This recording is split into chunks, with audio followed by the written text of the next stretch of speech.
구약성경 390페이지에 있는 말씀, 사사기 16장 23절에서 31절의 말씀을 한 절씩 교독해 읽겠습니다. 제가 먼저 사사기 16장 23절을 읽겠습니다. 블레셋 사람의 방백들이 이르되 우리의 신이 우리 원수 삼손을 우리 손에 넘겨주었다 하고 다 모여 그들의 신 다곤에게 큰 제사를 드리고 즐거워하고,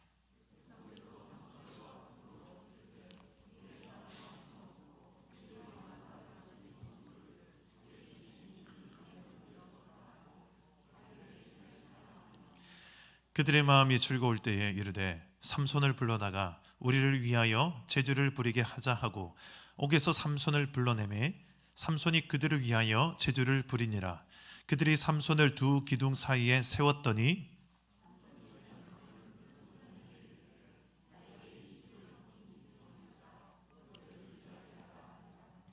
그 집에는 남녀가 가득하니 블레셋 모든 방백들도 거기에 있고 지붕에 있는 남녀도 3,000명 가량이라. 다 삼손이 제주 부리는 것을 보더라.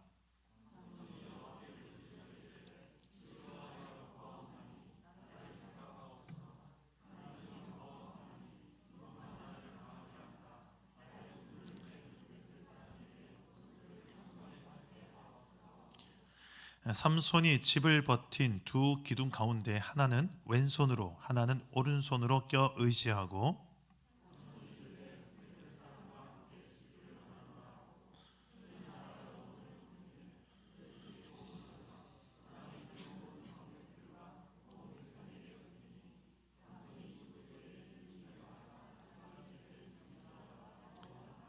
함께 읽겠습니다. 그의 형제와 아버지의 온 집이 다 내려가서 그의 시체를 가지고 올라가서 소라와 에스다올 사이 그의 아버지 마노아의 장지에 장사하니라. 삼손이 이스라엘의 사사로 20년 동안 지냈더라. 아멘. 오늘도 말씀으로 찾아오시는 주님 만나기를 축복합니다. 삼손 이야기 마지막 시간이 되었습니다. 사사기 12사사가 소개되는데 가장 긴 이야기, 삼손의 이야기입니다. 마지막에 등장하는 이 삼손 하면 떠오르는 이미지는 힘의 대명사죠. 그리고 지혜도 좋습니다. 여우 300마리를 어떻게 잡았는지 모르겠지만 여우 300마리를 잡아서 꼬리를 횃불로 또 묶어서 블레셋의 농가 밭을 불태우는 이 삼손, 지략가입니다. 머리가 똑똑해요. 힘도 좋고 지혜도 좋은 이 삼손, 웬만해서는 당하거나 지지 않습니다. 그런데 오늘 삼손의 모습은 처참한 결말을 보여줍니다. 삼손이 블레셋과 함께 마지막 장면을 보여주는데 그 장면이 어떤 장면인지 우리 23절에서 25절 말씀 우리 다시 한번 보겠습니다. 삼손이 어떤 장면인지 함께 읽겠습니다. 시작. 블레셋 사람의 방백들이 이르되 우리의 신이 우리 원수 삼손을 우리 손에 넘겨주었다 하고 다 모여 그들의 신 다곤에게 큰 제사를 드리고 즐거워하고 백성들도 삼손을 보았으므로 이르되 우리의 땅을 망쳐놓고 우리의 많은 사람을 죽인 원수를 우리의 신이 우리 손에 넘겨주었다 하고 자신들의 신을 찬양하며 그들의 마음이 즐거울 때에 이르되 삼손을 불러다가 우리를 위하여 제주를 부리게 하자 하고 옥에서 삼손을 불러내매 삼손이 그들을 위하여 제주를 부리니라. 그들이 삼손을 두 기둥 사이에 세웠더니. 자, 지금 삼손은 어떤 모습을 보여주고 있습니까? 두 눈은 다 뽑히고 그의 아름다운 긴 머리카락은 또 다 잘렸습니다. 게다가 그는 맷돌을 갈고 있습니다. 가장 비참한 천한 일을 하고 있습니다. 그리고 그가 원수로 생각했던 그 블레셋 사람들이 수천 명이 모인 다곤의 신전, 블레셋의 신이었죠. 그 신전에서 신을 찬양하면서 이스라엘의 신인 여호와를 비하하고 그리고 삼손을 조롱하며 놀이개로 삼고 있습니다.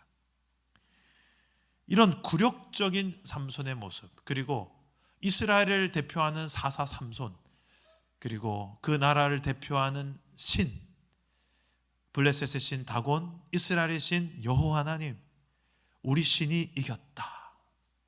라고 노래하는 이 장면에서 아주 굴욕 중에 굴욕의 장면을 지금 보여주고 있습니다.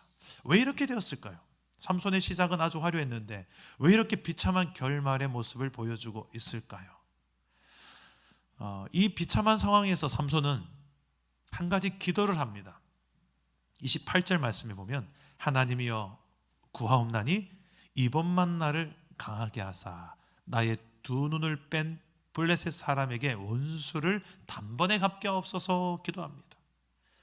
중요한 이 단어가 보입니다. 이번만 나를 강하게 하사. 여러분 이런 기도를 해본 적 있으세요? 딱 이번만 하나님 도와주세요. 딱 이번 사업만 좀 잘 되게 해주세요. 딱 이번 우리 자녀 고3 수험생인데 이번만, 이 건만 좀 잘 되면 제가 하나님 크게 한번 쏘겠습니다. 시원하게 한번 쏠게요. 이번만. 근데 문제는 뭔가 내게 새로운 기회가 주어졌을 때, 과거에는 내가 잘못 실수해서 살았지만 뭔가 새로운 기회가 내게 주어졌을 때, 기회가 주어진다는 것이 중요한 것이 아니라 기회를 주어져서 제대로 살아내면 다행인데 기회를 줬지만 똑같이 예전에 잘못된 방향으로 갈 수도 있습니다. 다시 한번 내 인생에 기회를 준다면 부부싸움을 해도 선을 넘지 않겠습니다. 다시 한번 내 인생에 기회를 준다면 수많은 내가 잘 넘어졌던 그 유혹에서 이제는 더 이상 넘어지지 않겠습니다. 다시 한번 내 인생에 기회가 주어진다면 그 사람 한번 용서해보고 그 사람 한번 사랑해 보겠습니다. 여러분 인생에 어떤 기회가 한 번 더 주어진다면 여러분 그렇게 살아갈 수 있을 자신 있으십니까? 어떤 내게 다시 한번 어떤 기회가 주어진다. 이게 참 중요한 것 같지만 더 중요한 게 있음을 우리는 알 수 있게 됩니다. 다시 한번 내 인생에 기회가 주어지는 것보다 더 중요한 것은 무엇입니까? 왜 내가 그때 무너졌는지를 아는 것입니다. 왜 내가 그때 무엇 때문에 실패했는지를 아는 것입니다. 왜 내가 그때 또 성공을 했다면 무엇 때문에 성공을 했는지를 아는 것입니다. 그래야 다시 한번 내 인생에 똑같은 상황이 되더라도 두 번 다시 똑같은 실수를 하지 않고 실패를 하지 않죠. 성공은 그래서 성공했으니까 또 그대로 또 성공을 또 할 수 있겠죠. 무슨 말을 하고 있는 것입니까? 다시 한 번이라는 기회가 내게 주어지는 것, 이번만이라는 것, 이번 한 번만, 이것보다 중요한 것은 내 인생을 제대로 해석하고 돌아보는 것이에요. 바둑에 있어서도 이것을 복기라고 합니다. 다시 바둑기에서 다시 바둑을 둔다. 게임은 끝났는데 다시 한번 내가 경기했던 내용을 한 수 더 보는 거예요. 더 보니까 이 수 때문에 내가 졌네. 아이고, 요걸 잘 둬야 됐었는데, 야, 내가 이 수를 잘 둬서 이겼네. 예전에 이세돌이 AI를 이겼던 기적 같은 승부에 그 한 수, 기적의 한 수, 수만 몇만 분의 1을 합니까? 그 한 수를 이세돌이 기계도 이해하지 못한 한 수를 둬서 지금까지도 아무도 AI를 이기지 못한다고 하는데 그 한 수가 지금까지도 유명하지 않습니까? 다시 한번 더 보는 거예요, 바둑을. 그걸 복기라고 하는데 바둑만 복기가 중요한 것이 아니라 우리 인생도 그렇지 않겠습니까? 이창호 씨라는 바둑 기사는 왜 복기를 하느냐라는 질문 앞에 이렇게 대답했다고 합니다. 승리한 경기의 복기는 이기는 습관을 만들어주고 패배한 경기의 복기는 이기는 준비를 만들어준다. 이기는 습관, 이기는 준비. 그래서 내가 경기를 하고 난 다음에 이겼을 때나 졌을 때나 다 복기를 한다는 거예요. 다시 돌아본다는 거예요. 무엇 때문에 내가 이겼는지, 무엇 때문에 졌는지를 안다는 게 중요한 거예요. 우리 인생도 그렇지 않겠습니까? 지난주에도 막 바락바락 막 화를 내고 막 예배 때 은혜 받고 내가 다시는 이번 주에는 바락바락 화내지 말아야지 다짐하고 돌아갔는데 또 화냅니까? 버럭합니까? 안 합니까? 하죠. 부부싸움 또 선 넘습니까? 안 넘어요? 선 넘죠. 예. 유혹 넘어집니까? 안 넘어요? 넘어지죠. 순종해야 될 거 알면서 순종합니까? 안 하죠. 내 인생에 다시 한번 기회는 매주 주어지고 있어요. 매주 주어지는데 주어지면 뭐합니까?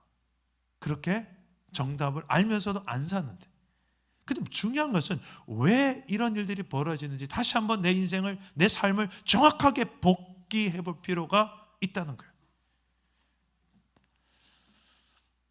제가 주중에 아내가 뭔가를 특이한 걸 좀 쓰더라고요. 뭔가 했더니 보니까 다이어리에다가 감정 노트라는 것을 쓰더라고요.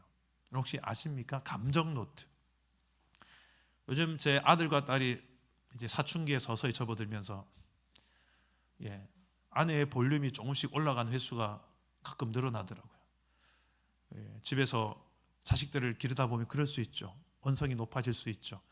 아내는 그렇게 소리를 질러놓고도, 야단을 쳐놓고도 좀 후회가 되나 봅니다. 그래서 내 감정 이러지 말아야지 하면서, 그런데 잘 안 되는 거예요.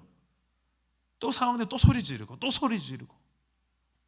그래서 감정 노트를 한번 써봐야 되겠다 해서 내 감정을, 그때그때 드는 감정들을 이렇게 적어 놓는 거예요. 억울함, 힘듦, 지침, 화남. 근데 그 옆에다가 왜 화가 나지? 그 이유도 적어보는 거예요. 왜 지치지? 그 지친 이유도 한번 적어보는 거예요. 아내가 그렇게 다이어리에 똑똑똑 적어놨더라고요. 이게 도움이 되냐 물어봤어요. 된대요. 어떻게 도움이 되냐? 내 감정을, 내가 왜 이런 감정을 가졌는지 내 감정에 대한 이해를 하게 되고 나 자신의 그 감정을 잘 다스리는 데 있어서 조금 도움이 된대요. 그 자신이 왜 이런 화를 냈는지, 왜 이렇게 짜증을 부렸는지, 왜 이렇게 분노가 일어나는지 그 원인을 잘 복기를 해보니까 그 감정이 생기는 상황에 내가 다스릴 수 있는 힘을 얻게 되더라라는 이야기를 듣고, 맞다, 감정만 그런 것이 아니라 우리 인생 전부가 그렇다. 우리 인생 뒤돌아보니까, 복귀해 보니까, 그때 그 상황에 내가 조금만 더 참았더라면, 조금만 더 이 길을 선택했더라면 하는 게 너무 많더라는 거예요. 이 말만큼 하지 말 걸 그랬다 하면 그 말을 또 할 수 있는 상황들에 안 하는 거죠. 여러분, 성경에 기록된 인생들의 이야기도 성경을 보시면 수많은 인생들 이야기인데 잘 복기해 보면 이 상황에서는 이게 참 잘한 거구나, 이 상황에는 이건 참 잘못한 거구나, 이게 보이지 않나요? 삼손의 인생도 마찬가지입니다. 이 결말, 비참한 결말, 이유가 있겠죠. 성경에서는 이유 없는 결과가 없어요. 다 이유가 있어요. 삼손만 그렇겠습니까? 여러분과 저의 인생도 안 그렇겠습니까? 복기해보면 무엇이 잘한 거, 잘못한 것이, 그것을 제대로 아는 것이 다시 한번 내 인생의 기회가 주어지는 것보다 더 중요하다는 거예요. 오늘 말씀에서 이 삼손의 인생만 한번 복기해보면서 나의 인생도 한번 같이 또 복기해보면서 무엇을 회복해야 될 것인지, 무엇을 내가 다시 한번 그런 상황이 되었을 때 이런 말은 하지 말고 이런 행동, 이런 태도는 취하지 말아야 될지를 좀 돌아보시면서 정말 하나님께서 우리에게 원하시는 인생, 내 인생에 다시 한번 기회를 준다면, 내게 한 번 더 힘을 주신다면 이렇게 한번 살아보겠습니다. 정확한 표대, 정확한 이야기를 하나님 앞에 할 수 있는 그런 좀 복귀의 시간이었으면 좋겠습니다. 첫째로 이 삼손은 어디에서 많이 무너지고 흔들렸는가? 신앙의 정체성이 흔들렸습니다. 우리 13장에 가보면 삼손을 처음 이제 태어나게 하실 때 하나님께서 그 삼손의 부모에게 천사를 보내어서 그의 정체성에 대해서 이렇게 설명합니다. 우리 함께 13장 3절에서 5절 말씀인데요, 우리 화면을 보시고 한번 읽어보겠습니다. 시작. 여호와의 사자가 그 여인에게 나타나서 그에게 이르시되, 보라, 네가 본래 임신하지 못함으로 출산하지 못하였으나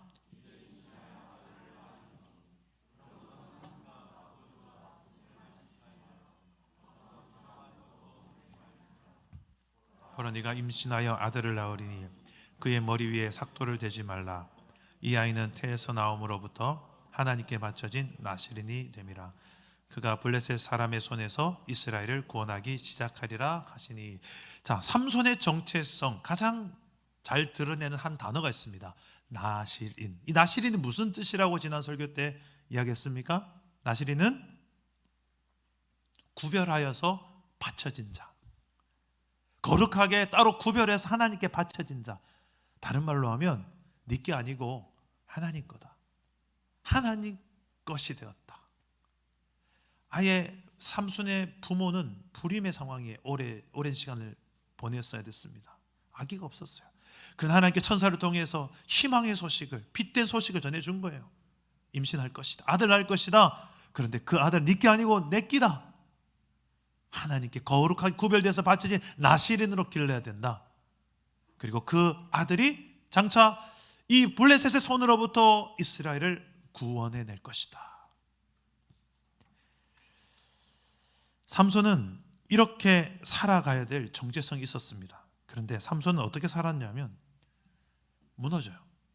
달콤한 꿀의 유혹 앞에, 다급한 위기 상황 앞에, 그리고 자신이 보기 좋은 이방 여인 앞에, 육신의 정욕, 안목의 정욕, 이생의 자랑 앞에 탁탁탁 자신의 신앙 정체성이 다 흔들립니다. 달콤한 꿀의 유혹이 있으면 자신이 붙들지 말아야 될 시체, 사자의 시체를 붙들고요, 자신이 다급한 상황이 되면, 그리고 이 상황을 내가 어떻게든 이겨내서 영웅이 되고 싶은, 이 자랑하고 싶은 이 마음이 생겨서 나귀의 시체를 붙들고 덕표를 붙들고 싸웁니다. 그리고 그 시체로 산더미를 쌓아놓고 이름까지 지어줘. 라마르이. 내가 이 턱뼈로 이만한 사람들 죽였도다. 내가 죽였도다. 내가 했도다. 이거 자랑하고 싶어. 이생의 자랑이잖아요. 이 자랑을 위해서라면 모든 수단과 방법을 가리지 않는 삼손, 자신의 정체성을 망각한 채 그 시체에 손을 대는 거예요. 그리고 이방 여인과는 통혼을 하면 안 되었습니다. 하나님께서 법으로 규정을 지어놨었으나 그는 내 눈이 보기 좋은데 왜 그러십니까 하면서 안목의 정욕에 이끌려서 자신의 정체성이 흔들립니다. 여러분들은 어떤 상황에서 가장 내 신앙의 정체성이 많이 흔들리는 것 같습니까? 내 육신이 막 요구하는 그 육신의 정욕 때문에 내 신앙 정체성이 흔들릴 때가 많습니까? 아니면 내 보기 좋은 거, 요건 내가 꼭 가져야 되겠어, 내 안목의 정욕에 연약합니까? 안목의 정욕 앞에서는 신앙이고 뭐가 간에 없고 그냥 내가 가져야 돼, 봐야 돼, 기어이 안목의 정욕에 흔들리십니까? 아니면 이생의 자랑, 내가 좀 드러나기 위해서라면 수단과 방법을 가리지 않고 신앙 정체성 타협하고 그냥 말해버리고, 그러고 은근히 내가 드러나기 원하는, 은근히 나를 찬양해주고 은근히 나를 대접해주기 원하는 그런 구도를 만들기를 원하십니까? 여러분의 이 신앙 정체성 어떤 상황에서 제일 많이 흔들리시는 것 같습니까? 이 삼손은, 두 번째는 사명이 흔들렸습니다. 이 삼손은 정체성도 흔들렸지만 사명도 흔들리는데, 삼손에 어떤 사명이 있었습니까?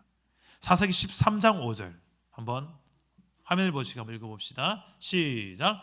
그가 블레셋 사람의 손에서 이스라엘을 구원하기 시작하리라. 삼손이 태어나기 전에 이미 하나님께서는 삼손에게 이런 사명을 주셨어요. 블레셋의 손에서 구원하리라.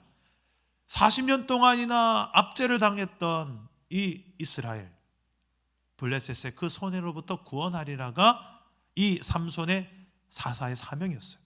그런데 삼손은 이런 구원의 목표가 아니라 자신의 감정의 보복을 합니다. 보복의 역사는 또 다른 보복을 낳습니다. 보복의 악순환을 잘 보여주는 것이 또한 삼손의 이야기입니다. 그 결과가 무엇인가요? 야, 블레셋 사람을 1000명이나 죽였네, 많이 죽였네, 또 죽였네, 피해를 줬네. 우린 거기서 박수를 칠 일이 아니라 삼손이 정말 해야 될 저게 사명이 맞는가? 물론 결과론적으로서는 그런 연약한 삼손을 통해서 하나님은 일하신 건 사실입니다.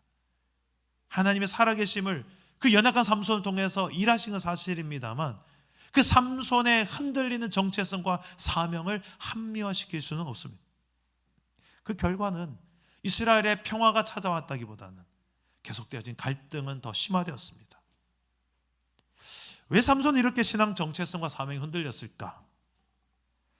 이 삼손 이야기를 자세히 보면 삼손의 삶은 그 시대상을 잘 반영해 주고 있습니다.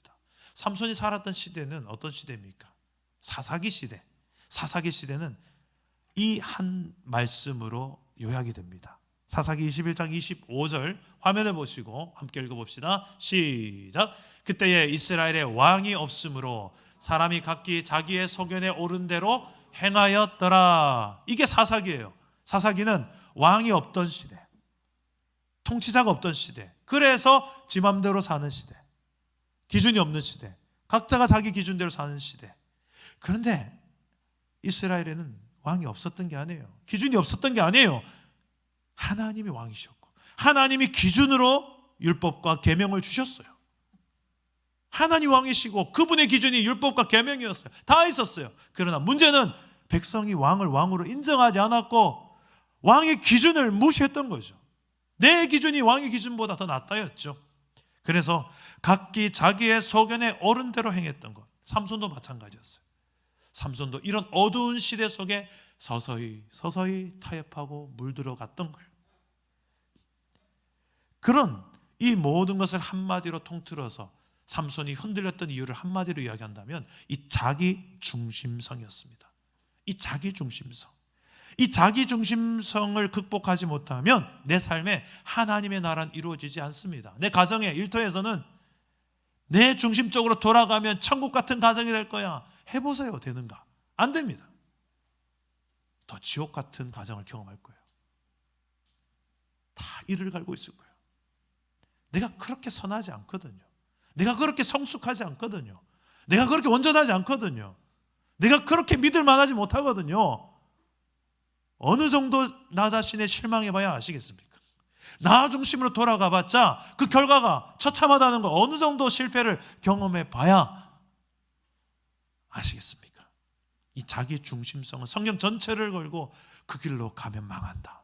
자기 바벨탑을 쌓으면 망한다. 파괴적이다라는 것을 말해줍니다. 사람들은 이야기합니다. 저는 제 감정에 충실했을 뿐입니다. 제 진심입니다. 삼손도 진심이었어요. 진심으로 자기의 중심을 솔직하게 표현하며 살았어요. 삼손이 약했던 여자 중에 한 사람, 이방 여인, 장녀, 가릴 것 없이 여자를 만나는 삼손. 근데 이쁘면 됐어요. 내 눈에 보기 이쁘면 됐어요. 민진아, 이쁘다고 다 좋은 거 아니란다. 세상의 기준은 이쁘면 끝나요. 그런데 잘 보세요. 삼손도 그랬어요. 내 눈에 보기 이뻐서 나는 솔직한 내 진심이었습니다. 그 취했던 여자가 결국 올가미가 됩니다. 블레셋 지도자들이 이 들리라라는 여자, 삼손이 취했던 여자에게 찾아와서 돈으로 매수합니다. 삼손의 힘이 어디서부터 나오는지 알아낸 다음에 이 수많은 돈을 주겠다. 그 여자는 물질에 눈이 멀어 사랑하는 삼손을 팔아먹습니다.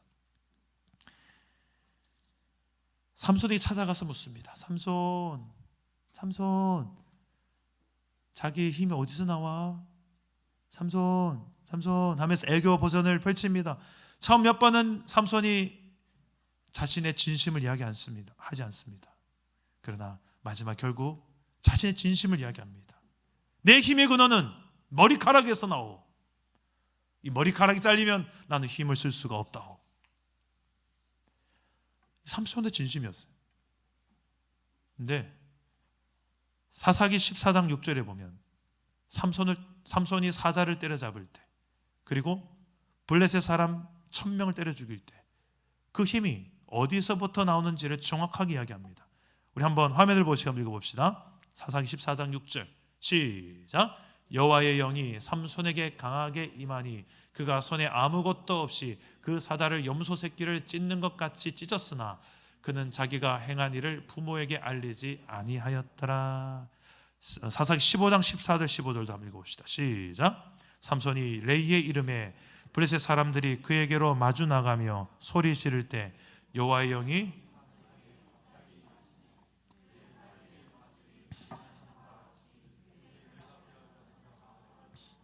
삼손이 나귀의 채턱뼈를 보고 손을 내집어 그 집어들고 그것으로 1000명을 죽이고.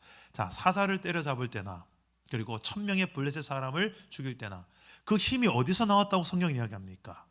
여호와의 영이 삼손에게 임하심에. 삼손의 힘의 근원은 머리카락이 아니고 여호와 하나님인 줄 믿으시기 바랍니다. 삼손은 근데 문제는 그렇게 알았어요. 삼손의 거짓말이 아니고 진심이었어요. 내 머리카락 잘리면 나 힘 못 써요 라고 이야기한 거예요.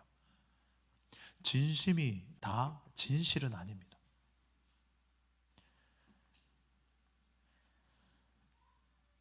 삼손은 자기의 신앙 정체성과 사명을 다 망각하고 그 결과는 두 눈 뽑히고 나시린의 상징인 머리카락도 다 잘리게 되고 놀림감이 되어 있는 이 삼손의 모습, 그 이유가 무엇이라고요? 자기중심적으로 내가 생각할 때에 내 방법으로, 내 힘으로, 심지어는 내 머리카락이 힘이고 모든 게 자기중심적으로 해석하고 자기중심적으로 사역하고 자기중심적으로 살아가는 모습이 삼손이었어요. 그래서 자기 감정에 상하면 이 감정에 대한 보복으로 보복하는 모습들이 또 보입니다. 어디를 봐도 내가 사명을 감당하기 위하여서 하나님 내게 힘을 주십시오, 기도하는 장면도 잘 보이지 않아요. 이런 시대가 사사기 시대였고 사사기 시대를 잘 보여준 인물이 삼손이었습니다. 근데 우리가 사는 지금 2023년도 이 시대도 별 다를 바가 없는 것 같아요. 오늘 이 시대는 이 포스트 모더니즘 시대, 다원주의 시대라고 하죠. 절대 진리를, 절대적 권위를 흔들고 파괴하는 시대입니다. 왜? 그 절대적인 게 없어져야 개인적인 내가 더 존중받을 것 같으니까. 자기의 인권과 자기의 취향과 자기의 개성과 그게 더 행복인 것 같으니까. 세상은 그 절대적인 권위와 질서들을 다 부인합니다. 심지어는 성경의 권위도 거기에 제일 종착점이죠. 성경을 흔들면 기독교가 다 흔들리니까. 이런 시대 속에서 나 중심성을 극대화시키며 세상은 이미 살고 있고, 심지어는 그 세상의 이 다원주의가 교회 안에 들어와서 신앙생활하고 봉사하고 사역하는데도 보면, 자세히 보면 전혀 하나님 뜻하고 상관없이 자기중심적으로 신앙생활하고 자기중심적으로 사명 감당하는 종들이 참 의외로 많아지고 있어요. 내가 싫으면 싫은 거예요. 하나님이고 뭐고 성숙이고 뭐고 주님의 뜻이면 뭐고 상관없어요. 내가 싫은데 뭐, 내가 하기 싫은데 뭐.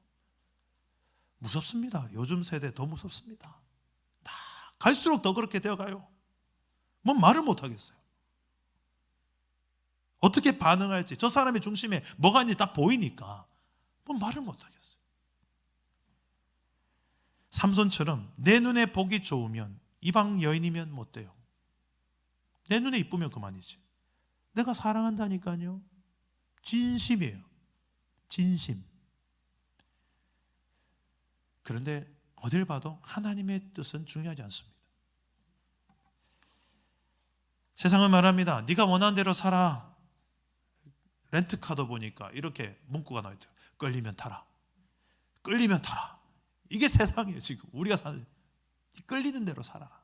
끌리면 봐라. 끌리면 말해라. 끌리면 생각하고, 끌리는 대로 뒤에서 이런 이야기도 하고, 뭐 하나님은 뭐가 없어요. 이런 어떤 규제나 기준이나 컨트롤이, 기능이 마비된 이 시대 속에서 참 위험한 시대입니다. 그런데 자꾸만 내 감정에 내 진심이다 하면서 충실하다 보면 이게 위험하죠. 내 감정이 기관차가 되면 위험합니다. 이 감정에 충실한 것은 미성숙함의 특징 중에 하나죠. 훈련이 안 된 감정은 아주 위험할 때가 많습니다. 어떻게 보면 소신 있다, 자기 소신껏 사는 시대다라고 볼 수 있지만, 한편으로는 하나님 없는 소신, 하나님의 뜻은 중요하지 않는 소신, 자기 확신, 이것은 본받아야 될 내용이 아니라 경계해야 되고 회개해야 될 내용입니다. 로마서 12장 2절 말씀, 우리 한번 화면을 한번 보시고 읽어봅시다. 시작. 너희는 이 세대를 본받지 말고 오직 마음을 새롭게 함으로 변화를 받아 하나님의 선하시고 기뻐하시고 온전하신 뜻이 무엇인지 분별하도록 하라. 삼손은 사사이긴 했지만, 나시린이긴 했지만, 그는 그 시대, 사사기 시대와 별 다를 바 없이 자기 중심적으로 살았고 해석했고 사명도 감당해서 결국 비참한 상황이 되었습니다. 자기 정체성도 잃어버리고 사명도 잃어버리고 두 눈 다 뽑히고 머리 잘리고 조롱거리가 된 전락한 이 삼손의 모습이 혹시 지금의 내 모습과 같이 보여지진 않습니까? 예배당 문을 나가서 여러분이 살아가는 가정과 학교와 일터에서 나 예수 믿어, 하나님 살아계셔, 나 하나님을 만났어, 그분 나 얼마나 사랑하시는지 알아? 나 그분 때문에 내 인생 전부를 걸었어, 내 인생 바뀌었어, 너도 나처럼 하나님 알았으면 좋겠어, 믿었으면 좋겠어. 얼마나 좋은지 몰라. 내가 왜 지금까지 이렇게 살는지 모르겠어.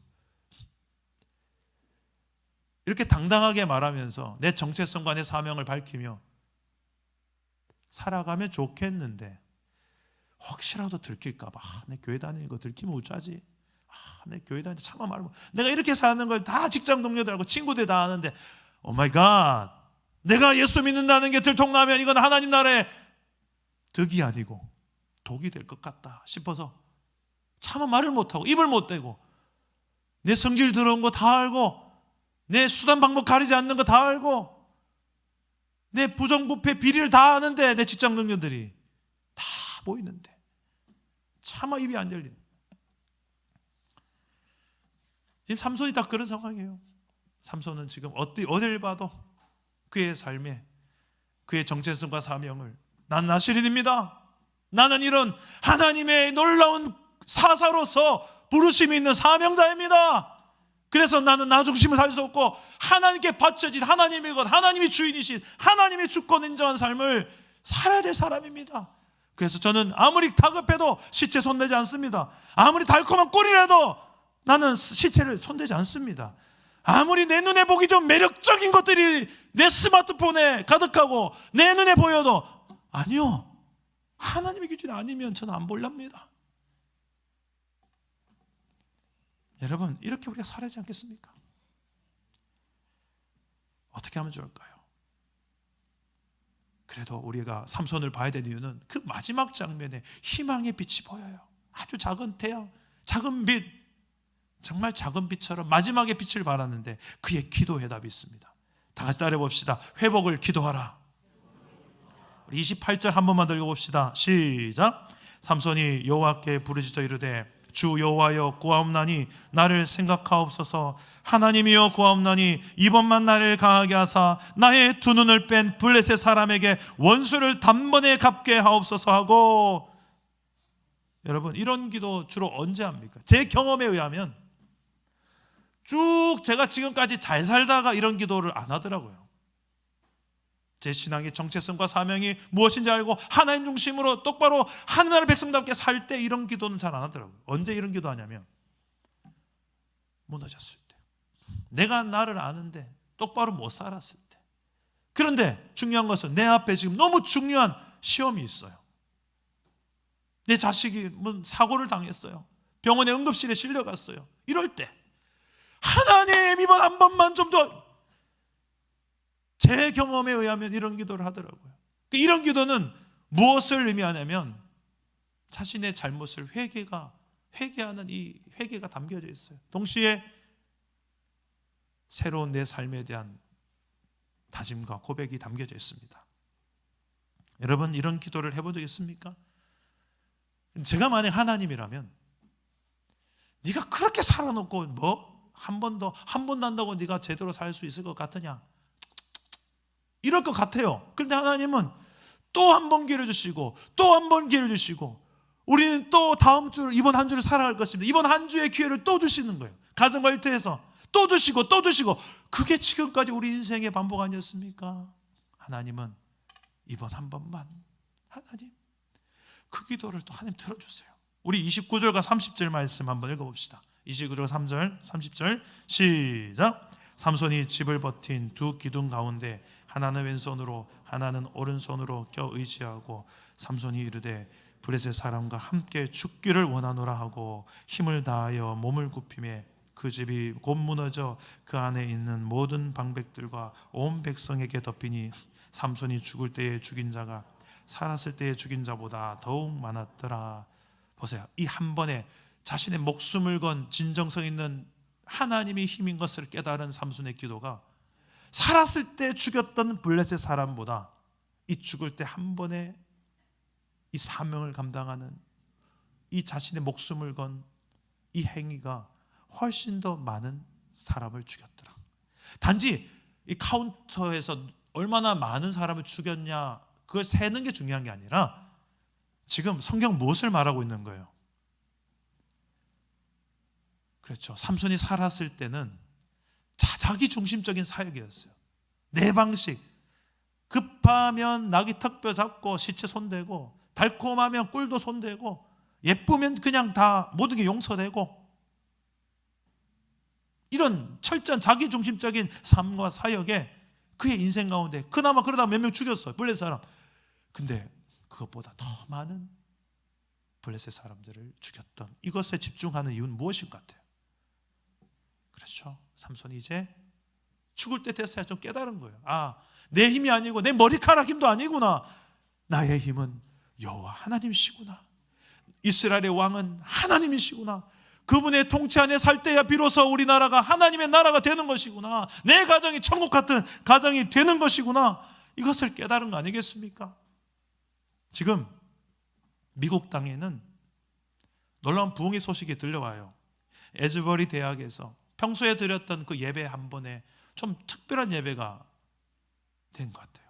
평범한 예배인데 그 예배를 하나님께서 찾아오셔서 실제로 놀라운 임재를 청년들이 체험하고, 이제 예배 시간은 끝나고 다 수업에 들어가야 되는데 수업 없는 친구들이 그 자리에 모여 또 기도했겠죠.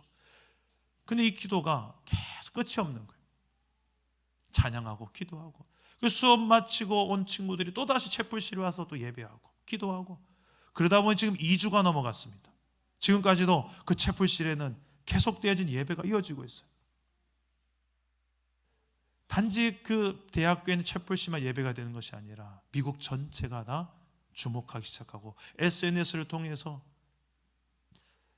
우리도 회복이 필요하다, 우리도 하나님을 만나야 된다, 하나님 아니면 답이 안 나오는 우리 내 삶의 현실을 놓고 하나님을 만나러 나오는, 세계 각곳에서 지금 이런 사모한, 부흥을 사모하는 물결들이 일어나고 있어요. 부흥의 역사를 가만히 이렇게 조사를 해보면 시대 속에 일어났던, 지금까지 있었던 부흥의 역사는 예배의 부흥이었고, 기도와 말씀 찬양을 통해서 간증이 넘치는 그런 예배 부흥이었고, 또 회개가 담겨졌던, 회개가 동반됐던 부흥이었고, 그 부흥의 출발점을 가보면 소수의 사모하는, 기도하는 사람들, 예배자들이 있었고요. 그 결과는 삶의 변화, 그 변화된 삶으로 복음을 증거하여 선교적인 부흥의 열매로 연결되었습니다. 지금 이런 부흥들이 지금 미국 땅에서 일어나고 있습니다. 근데 너무 오래된 이 코로나 장기화로 인하여서 너무 시대가 목말라 있고, 특히 교회를 다니는 우리 성도들이 참 많이 목말라 있습니다. 한번 정말 하나님, 적당히 신앙생활 유지하는 데서 만족하지 않고 내 삶에 다시 한번 기회를 주신다면 진짜 제대로 하나님이 주인이심을, 왕이심을 인정하며 하나님의 나라를 이 땅에서 한번 살아보고 싶습니다. 하나님, 내게 한 번만 더 기회를 주신다면 다시 한번.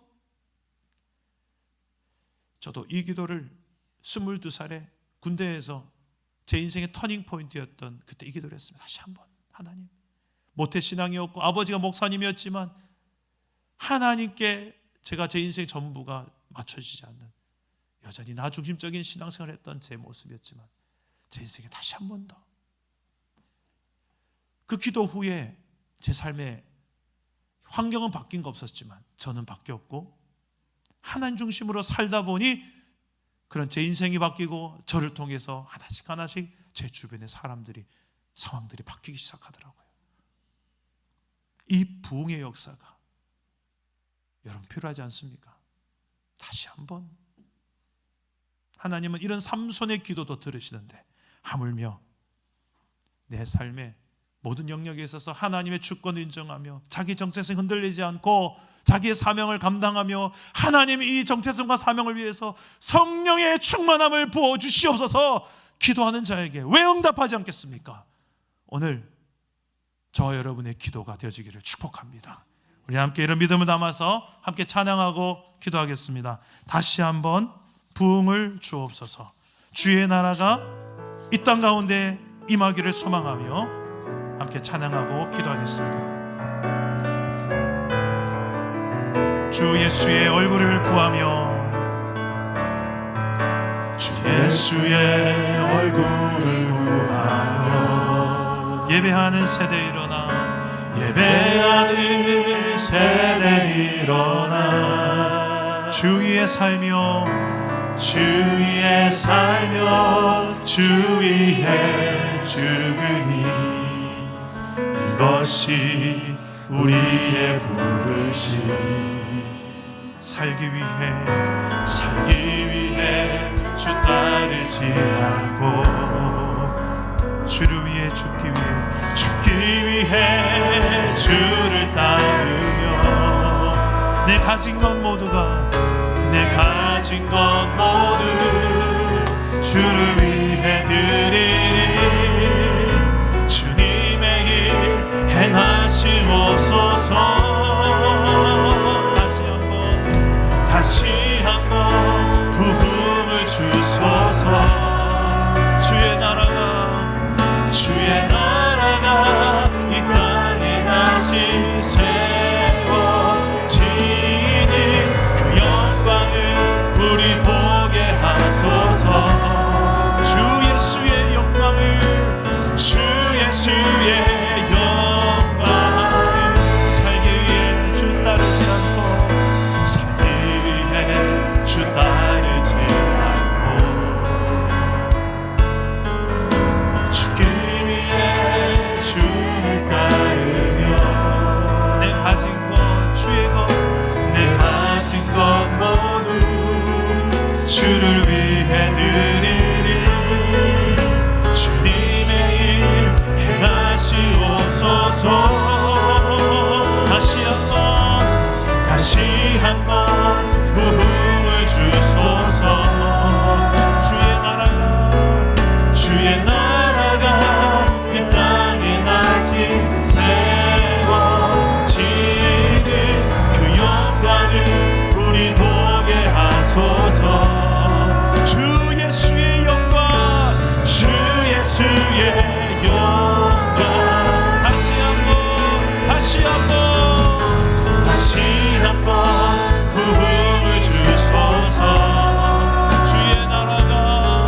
주의 나라가 이 땅에 다시, 우리 믿음의 손으로 높이 들고 그 영광을 우리 보게 하소서. 주 예수의 영광을 보게 하소서. 주 예수의 영광. 마지막으로 고백합시다. 다시 한번 부흥을 주소서. 주의 나라가 이 땅에 다시 세워지는 그 영광을 우리 보게 하소서. 주 예수의 영광을, 주 예수의 영광을. 기도합시다. 하나님, 어떠한 상황이 오더라도 우리의 사명과 정체성 흔들리지 않게 하여 주옵소서. 나 중심이 아니라 하나님 중심으로 살게 하여 주옵소서. 주인이 하나님 되심을, 하나님의 주권을 인정하며 하나님의 방식에 맞추며 살아가게 하여 주시옵소서. 저를 따라오기도 하겠습니다. 주여 은혜를 주옵소서. 주여 부흥을 주옵소서. 다시 한번 부흥을 주옵소서. 기도합니다. 아버지 하나님, 우리의 삶에 하나님의 기준으로 사는, 하나님의 방식대로 사는 하나님의 나라의 백성의 삶을 우리가 살아갈 수 있게 하여 주시옵소서. 아버지 하나님, 이곳에 있는 우리 사람들의 공동체가 이 마지막 시대에 하나님의 나라를 이루며 하나님 나라를 누리며 증거하며 확장하며 실제로 내 삶이 증거되어지고 살아나게 하여 주시옵소서. 주여, 아는 이론에서만 그치지 말게 하시고 뒤에서만 수군대지 말게 하시고 하나님 나라를 우리 내 앞에서 수많은 사람 앞에서 직면하며 내 삶으로 변화된 내 인격으로 진정한 우리의 중심으로 말하며 살아내는 하나님의 몸으로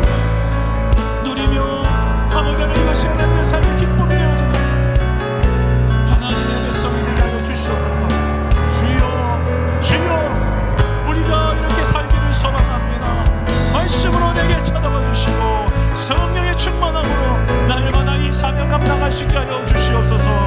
주여 도와주시옵소서. 붙잡아 주시옵소서.